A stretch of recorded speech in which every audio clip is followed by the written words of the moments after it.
Assalamu alaikum. Hello students. How are you? I hope you are well. You are well with your studies. Welcome to the class.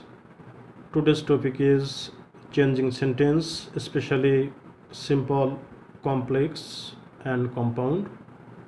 Let's start the class. You know, according to structure, sentence is divided into three kinds. অর্থাৎ গঠনগত দিক থেকে সেন্টেন্সকে তিন ভাগে ভাগ করা হয়: simple sentence, compound sentence and complex sentence. চলো আমরা প্রতিটি অংশ অর্থাৎ সিম্পল, কমপ্লেক্স এবং কম্পাউন্ড আলাদাভাবে দেখি, ডেফিনেশন এবং গঠন, এবং কীভাবে একটি থেকে আরেকটিকে পরিবর্তন করতে হয়, অর্থাৎ সিম্পল থেকে কমপ্লেক্স, কমপ্লেক্স থেকে কম্পাউন্ড।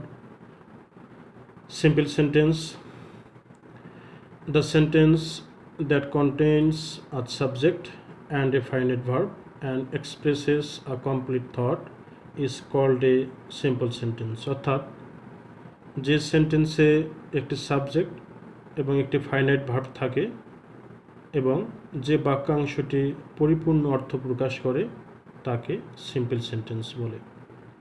তাহলে আমরা খেয়াল করলাম, সিম্পল সেন্টেন্সে অবশ্যই থাকবে একটি সাবজেক্ট এবং একটি ফাইনাইট ভার্ব। এবারে আমরা একটু উদাহরণ খেয়াল করি।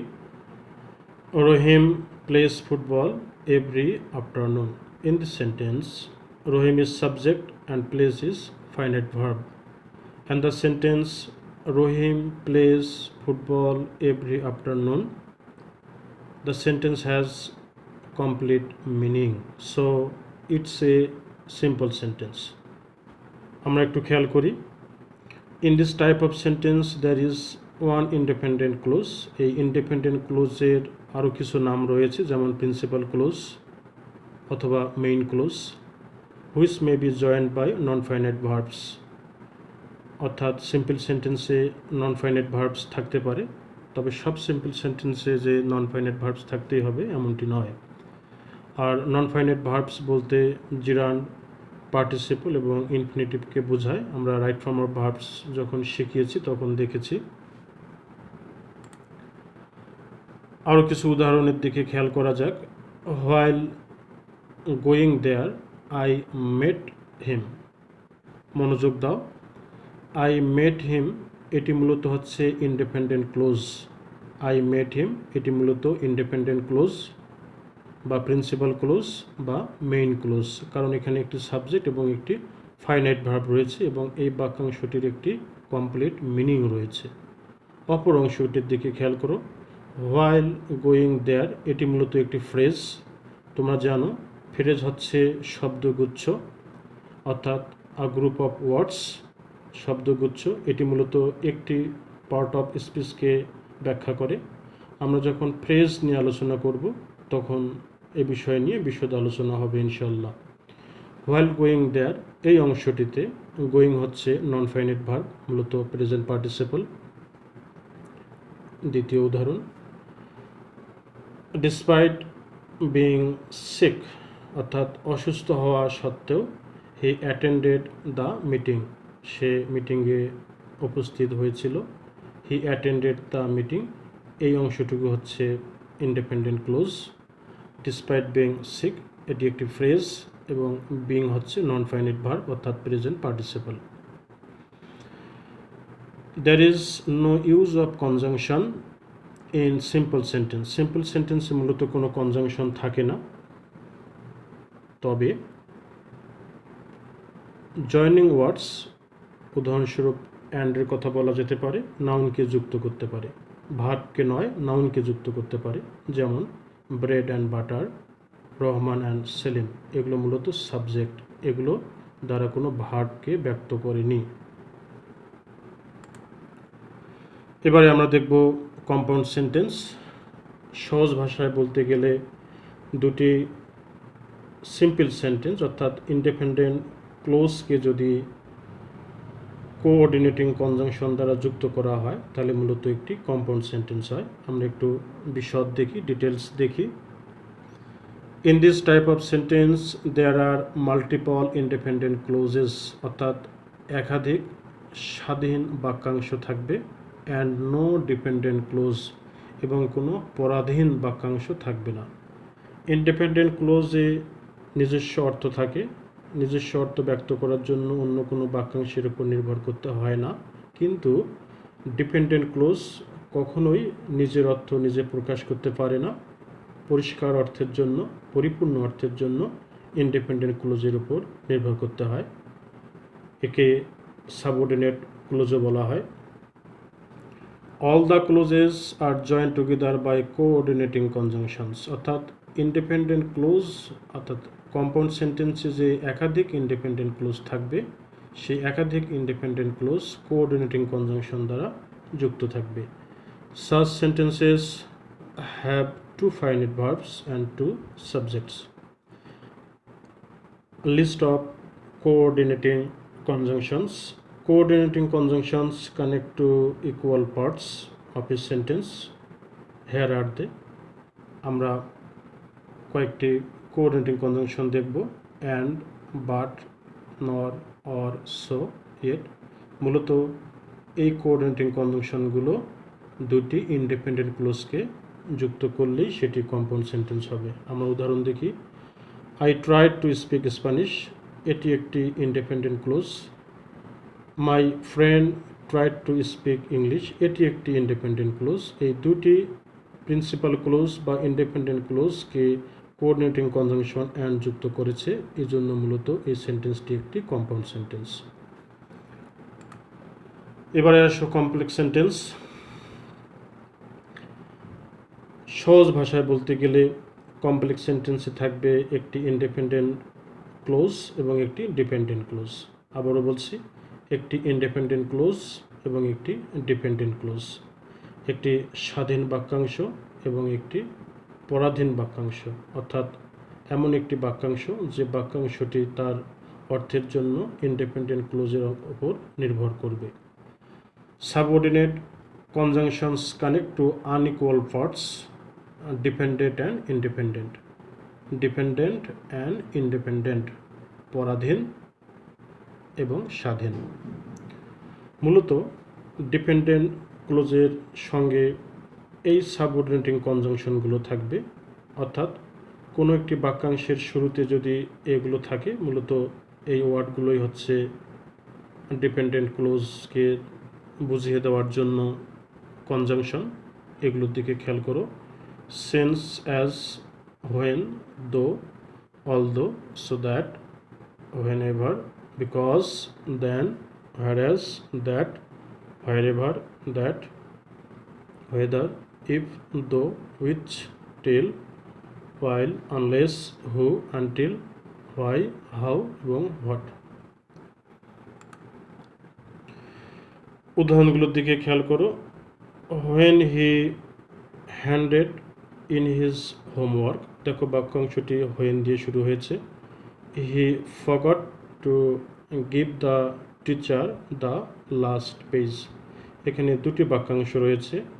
he forgot to give the teacher the last page, এটি মূলত প্রিন্সিপাল ক্লোজ বা independent close. when he handed in his homework, subordinating conjunction দিয়ে শুরু হয়েছে, এটি মূলত ডিপেন্ডেন্ট ক্লোজ। তাহলে আমরা খেয়াল করলাম একটা কমপ্লেক্স সেন্টেন্সে ডিপেন্ডেন্ট ক্লোজ এবং ইন্ডিপেন্ডেন্ট ক্লোজ দুটি থাকবে। পরবর্তী উদাহরণ। The teacher return the homework after he had noticed the error, খেয়াল করো। The teacher return the homework, এই অংশটি মূলত হচ্ছে ইন্ডিপেন্ডেন্ট ক্লোজ। আফটার থেকে শুরু করে দ্য এরর পর্যন্ত এই অংশটি হচ্ছে dependent close. After he had noticed the error. Third example, the students are studying because they have a test tomorrow. The students are studying, এটি একটি অংশ, because they have a test tomorrow, এটি একটি অংশ। প্রথম অংশটি হচ্ছে ইন্ডিপেন্ডেন্ট ক্লোজ আর দ্বিতীয় অংশটি হচ্ছে dependent close. Complex sentences with relative pronounce, অর্থাৎ একটি কমপ্লেক্স সেন্টেন্সে রিলেটিভ প্রোনাউনও থাকতে পারে। এখানে কিছু উদাহরণ দেওয়া আছে। The book that Riya red is on the self. খেয়াল করো, এখানে রিলেটিভ প্রোনাউন ব্যবহার করা রয়েছে, এটি that. The town where I grew up is in Bangladesh. এখানেও একটি রিলেটিভ প্রোনাউনের ব্যবহার রয়েছে। তাহলে সাবঅর্ডিনেটিং কনজাংশন এবং রিলেটিভ প্রোনাউন এই দুটি মূলত কমপ্লেক্স সেন্টেন্সে থাকতে পারে। এবারে আমরা কিছু গুরুত্বপূর্ণ বিষয় খেয়াল করব। To transfer into simple sentence. To transfer into simple sentence, অর্থাৎ কম্পাউন্ড এবং কমপ্লেক্স সেন্টেন্সকে যদি আমরা সিম্পল সেন্টেন্সে রূপান্তর করতে চাই, ট্রান্সফার করতে চাই, আবারও বলছি, কমপ্লেক্স এবং কম্পাউন্ড সেন্টেন্সকে যদি আমরা সিম্পল সেন্টেন্সে ট্রান্সফার করতে চাই, তাহলে এই বিষয়গুলোর দিকে আমাদের খেয়াল করতে হবে। একটি হচ্ছে ইউজ নন ফাইনাইট ভার্ব। ইউজ নন ফাইনাইট ভার্ব অর্থাৎ জিরান, পার্টিসিপল এবং ইনফিনিটিভের ব্যবহার থাকবে। ডোন্ট ইউজ এনি কনজাংশন, অর্থাৎ কনজাংশন থাকবে না, তবে নাউনকে যুক্ত করার জন্য কনজাংশন থাকতে পারে, কিন্তু ভার্বকে কখনোই যুক্ত করবে না। Always maintain the meaning of the given sentence, অর্থাৎ আমরা কমপ্লেক্স বা কম্পাউন্ড থেকে যদি সিম্পলে রূপান্তর করি তাহলে অর্থে কোনো পরিবর্তন ঘটবে না, শুধুমাত্র গঠনগত পরিবর্তন ঘটবে। এবারে আমরা দেখব to transfer into compound sentence, অর্থাৎ সিম্পল বা কমপ্লেক্স থেকে যদি আমরা কম্পাউন্ড সেন্টেন্স তৈরি করতে চাই তাহলে আমাদেরকে তিনটি বিষয়ের দিকে খেয়াল করতে হবে। খেয়াল করো, ইউজ কোঅর্ডিনেটিং কনজাংশনস, অর্থাৎ কম্পাউন্ড সেন্টেন্স তৈরি করতে গেলে অবশ্যই কোঅর্ডিনেটিং কনজাংশন লাগবে। আমরা আগেই দেখেছি, এখানেও আছে and, but, or, and, so, then, এগুলো লাগবে। Use separate subjects and verbs for each clause, প্রতিটি অংশে আলাদা আলাদা সাবজেক্ট থাকবে, তবে একই সাবজেক্ট যদি হয় তাহলে দ্বিতীয় ক্ষেত্রে উল্লেখ করার প্রয়োজন নেই। Always maintain the meaning of the given sentence, আমরা যাই করি না কেন অর্থ ঠিক থাকবে, শুধু গঠনটা পরিবর্তন ঘটবে। এবারে আসো কমপ্লেক্স সেন্টেন্স তৈরি করার ক্ষেত্রে, অর্থাৎ সিম্পল এবং কম্পাউন্ড থেকে যদি আমরা কমপ্লেক্স সেন্টেন্স তৈরি করতে চাই তাহলে আমাদের এই বিষয়গুলোর দিকে খেয়াল করতে হবে। ইউজ সাবঅর্ডিনেটিং কনজাংশনস লাইক দো, সিন্স, অ্যাজ, হোয়েন অথবা রিলেটিভ প্রোনাউন, আমরা একটু আগে দেখেছি। Use separate subjects and verbs for each close, always maintain the meaning of the always maintain the meaning of the given sentence, always maintain the meaning of the given sentence। এখানে একটু ভুল রয়েছে সেন্টেন্সটিতে লেখায়, দুইটা পরবর্তীতে আসবে।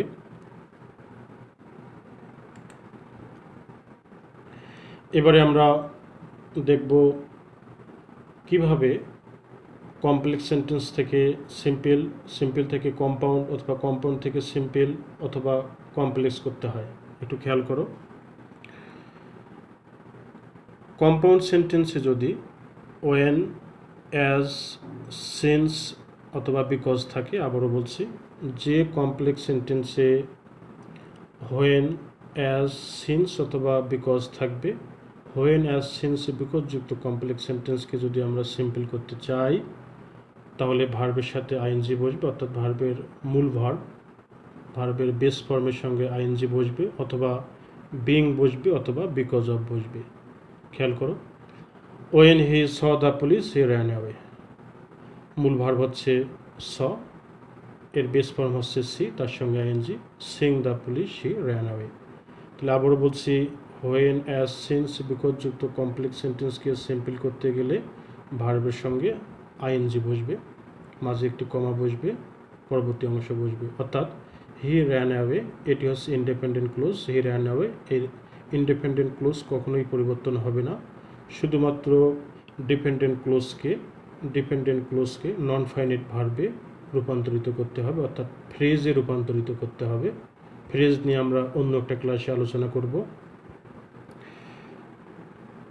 একইভাবে আমরা যদি কম্পাউন্ড করতে চাই, অর্থাৎ কমপ্লেক্স থেকে কম্পাউন্ড অথবা সিম্পল থেকে কম্পাউন্ড, যদি এই বিষয়গুলো থাকে, অর্থাৎ হোয়েন, অ্যাজ, সিন্স, বিকজ কমপ্লেক্সের ক্ষেত্রে, সিম্পলের ক্ষেত্রে ভার্বের সাথে আইএনজি, বিং অথবা বিকজ অফ, তাহলে অ্যান্ড যুক্ত করে কম্পাউন্ড করতে হবে। খেয়াল করো, he saw the police and ran away, he saw the police and ran away, এখানে কোঅর্ডিনেটিং কনজাংশন ব্যবহার করা রয়েছে, অ্যান্ড ব্যবহার করা রয়েছে, এবং এখানে একটি স্বাধীন বাক্য এবং পরবর্তীতে একটি স্বাধীন বাক্য রয়েছে। আমি তোমাদেরকে আগেই বলেছিলাম উভয় অংশের সাবজেক্ট যদি একই হয় তাহলে দ্বিতীয় অংশে রিপিটের প্রয়োজন নাই। এখানে হি, এখানে মূলত হি রয়েছে, এই জন্য একবারই লেখা হয়েছে এখানে হি।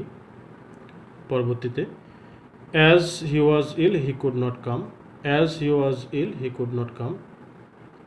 কমপ্লেক্স সেন্টেন্সের উভয় অংশের সাবজেক্ট যদি একই হয় এবং এই ডিপেন্ডেন্ট অংশে যদি অ্যাম, ইজ, আর, ওয়াজ, আর থাকে, সেক্ষেত্রে বিং অথবা বিকজ অফ দিয়ে বাক্যটি শুরু করতে হয়। খেয়াল করো, being ill he could not come, অথবা because of his illness he could not come.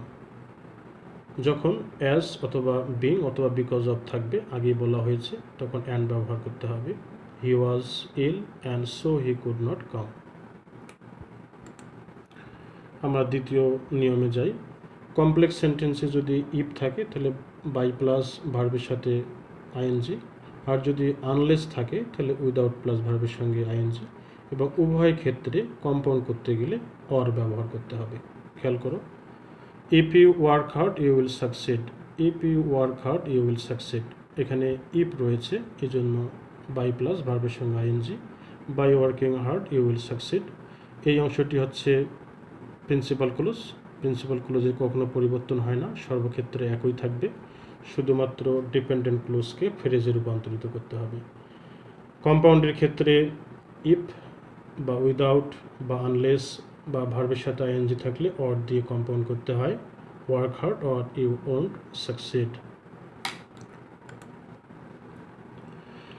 Relative প্রোনাউনযুক্ত কমপ্লেক্স সেন্টেন্সকে সিম্পল করতে গেলে নন ফাইনাইট ভার্ব ব্যবহার করতে হবে, অথবা অ্যাডজেক্টিভ ব্যবহার করতে হবে, অথবা অ্যাডভার্ব ব্যবহার করতে হবে, এবং কম্পাউন্ড করতে গেলে অ্যান্ড ব্যবহার করতে হবে। খেয়াল করো, the sum which has been done by him was very hard, এখানে রিলেটিভ প্রোনাউনের ব্যবহার রয়েছে।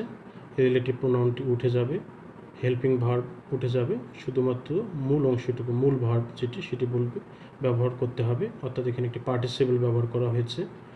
The sum done by him was very hard, কম্পাউন্ডের ক্ষেত্রে অ্যান্ড ব্যবহার করতে হবে। The sum was done by him and it was very hard. পরের অংশ, Salam is a boy who is very intelligent, Salam is a boy who is very intelligent. দেখো, relative প্রোনাউনের পর যদি অ্যাডজেক্টিভ থাকে তাহলে এই অ্যাডজেক্টিভটা নাউনের সামনে যায়, এভাবে সিম্পল করতে হবে, সালাম ইজ এ ভেরি ইন্টেলিজেন্ট বয়। আবারও বলছি, রিলেটিভ প্রোনাউনের পর যদি অ্যাডজেক্টিভ থাকে তাহলে এই অ্যাডজেক্টিভ নাউনের পূর্বে বসে। সালাম ইজ এ ভেরি ইন্টেলিজেন্ট বয়, এখানে নাউন আছে, নাউনের পূর্বে ইন্টেলিজেন্টটি ব্যবহার করা হয়েছে। এবং কম্পাউন্ডের ক্ষেত্রে অ্যান্ড ব্যবহার করা হয়েছে, Salam is a boy and he is very intelligent. পরের উদাহরণ, it was delight when he woke up, it was delight when he woke up. When দ্বারা যখন অল্প সময়কে বোঝায় তখন সেখানে অ্যাড ব্যবহার করা হয়, এই জন্য এখানে অ্যাড ব্যবহার করা হয়েছে। He woke up at delight, এবং তোমরা জানো যে কম্পাউন্ডের ক্ষেত্রে অ্যান্ড ব্যবহার করা হয়, এই জন্য এখানে অ্যান্ড ব্যবহার করা হয়েছে। He woke up and it was delight. He admitted that he was guilty, relative প্রোনাউনের ব্যবহার, he admitted his guilt, he was guilty and he admitted that, প্রতি ক্ষেত্রে একই কথা। কমপ্লেক্স সেন্টেন্সে যদি দো অথবা অলদো থাকে তাহলে সিম্পল করতে গেলে ইনস্পাইট অফ অথবা ডিসপাইট বসে, ডিসপাইটের সঙ্গে অফ বসে না, এবং কম্পাউন্ড করতে গেলে বাট বসে। খেয়াল করো, though he tried hard he failed, though রয়েছে এজন্য ইনস্পাইট অফ ব্যবহার করা হয়েছে। অফের পর সবসময় ভার্বের সঙ্গে আইএনজি, প্রিপোজিশনের পর ভার্বের সঙ্গে আইএনজি বসে। In spite of trying hard he failed, he failed, প্রতি ক্ষেত্রে হি ফেইল্ড আনচেঞ্জড, অর্থাৎ এটি independent clause. He tried hard but failed, আমরা দেখলাম দো, অলদো, ইনস্পাইট অফ অথবা ডিসপাইট, কমপ্লেক্স এবং সিম্পলে থাকলে কম্পাউন্ড করতে গেলে ভার্ব বসে। এবারে আমরা দেখব কমপ্লেক্স সেন্টেন্সে যদি সো দ্যাট থাকে, সো ড্যাশ ড্যাশ দ্যাট থাকে, তাহলে সিম্পল করতে গেলে টু প্লাস ইনফিনিটিভ অর্থাৎ টু প্লাস ভার্বকে ইনফিনিটিভ বলা হয়, টু প্লাস ভার্ব বসবে এবং কম্পাউন্ড সেন্টেন্সে অ্যান্ড বসবে। We eat so that we can live well, we eat so that we can live well, তাহলে টু প্লাস ভার্বকে ইনফিনিটিভ বলা হয়, টু প্লাস ভার্ব একে বলা হয় infinitive. We eat and we live well, তাহলে সো ড্যাশ ড্যাশ দ্যাট অথবা infinitive যদি থাকে সেক্ষেত্রে কম্পাউন্ড করতে গেলে অ্যান্ড ব্যবহার করতে হবে। এবারে কিছু এক্সারসাইজ তোমরা খেয়াল করো।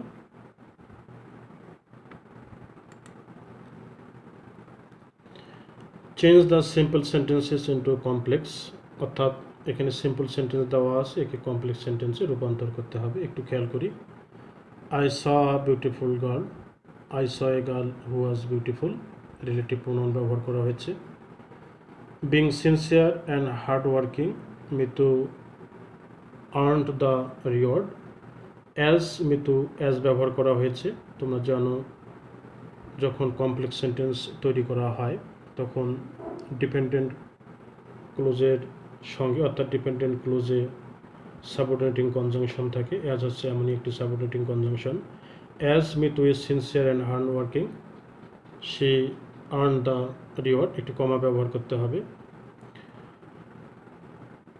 she was too poor to educate her children, she was so poor that she could not educate her children.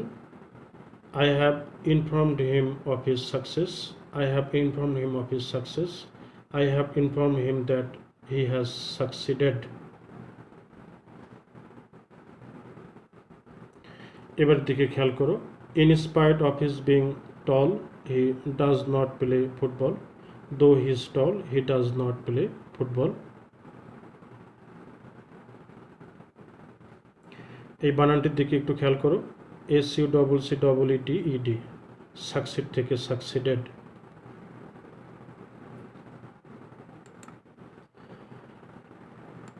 এবারে আমরা দেখব change the complex sentences into compound, অর্থাৎ কিভাবে কম্পাউন্ড সেন্টেন্স করতে হয় সেটি আমরা দেখব। Though he is not sick, he feels week.